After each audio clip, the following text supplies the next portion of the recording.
Praise the lord. యేసు రక్తమే జయము. మన రక్షకుడు మన విమోచకుడైన యేసుక్రీస్తు పరిశుద్ధ నామములో అందరికీ వందనాలు.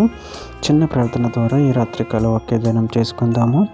పరిశుద్ధుడా మహాగణుడైన దేవ యేసయ్య సర్వాధికారి నాయన మీకు వేలాది వందములు కృతజ్ఞత స్తుతి స్తోత్రం చెల్లించుకుంటున్న దేవ రాత్రికాల సమయంలో ప్రభువా వాక్య భాగం ధ్యానిస్తుండగా వాక్య భాగం ఒక అర్థమొకటి సహాయం చేసి మీ కృపలో బలపరిచి మీకు మాదిరిగా మమ్మల్ని నడిపించమని ఈ చిన్న ప్రార్థన ప్రభువు యేసుక్రీస్తు పరిశుద్ధ నామములో అడిగి వేడుకుంటున్నాను తండ్రి. Amen amen. నిర్గమకాండం 14వ అధ్యాయం 14వ వచనము. యెహోవా మీ పక్షమున యుద్ధము చేయును, మీరు ఊరకయే ఉండవలెనని ప్రజలతో చెప్పెను. ఆమెన్. దేవుడి వాక్య భాగం దీవించును కాక. ప్రభు నుండి ప్రియులారా, మనము ఇక్కడ వాక్య భాగంలో గమనించినట్లయితే యెహోవా మీ పక్షమున యుద్ధము చేయును, మీరు ఊరికే ఉండవలనని ప్రజలతో చెప్పాను.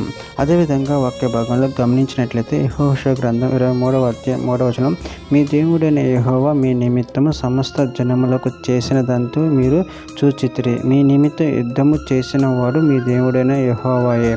దీనవృత్తాంతంలో 2వ గ్రంథం 20వ అధ్యాయం 29వ వచనంలో, ఇజ్రాయేలు శత్రువులతో యెహోవా యుద్ధం చేసినని దేశముల రాజ్యముల వారందరూ వినగా దేవుని భయం వారి మీదకి వచ్చెను.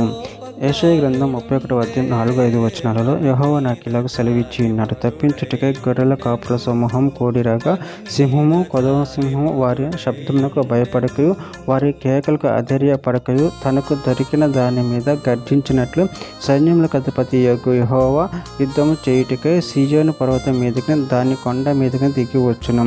పక్షులు ఎగురుచు తమ పిల్లలను కాపాడినట్లు సైన్యములకు అధిపతి యెహోవా యెరూషలేమును కాపాడును, దాన్ని కాపాడుచు విడిపించుచు నుండును, దానికి హాని చేయక తప్పించుచు నుండును.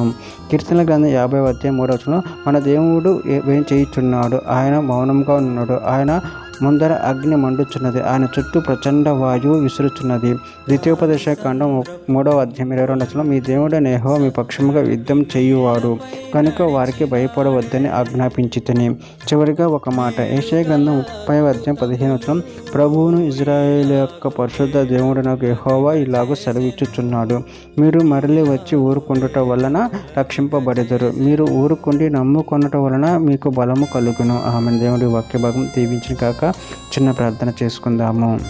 పరిశుద్ధుడ మహాగణుడైన దేవ యేసయ్య, మీరు ఇచ్చిన వాక్యదానాన్ని బట్టి ప్రభావ మీ కృతజ్ఞత చెల్లించుకుంటున్నాను తండ్రి. మీరే మా పక్షం యుద్ధం చేయవారని తండ్రి. అందరిని బట్టి ప్రభావ మీ కృతజ్ఞత చెల్లించుకుంటూ ప్రభావ మీ ప్రేమ కృపలు మమ్మల్ని నిరంతరం కాచి కాపాడమని మీకు మాదిరిగా మమ్మల్ని నడిపించమని చిన్న ప్రార్థన యేసు నామములో అడిగి పెట్టుకుంటున్నాను తండ్రి. ఆమెన్.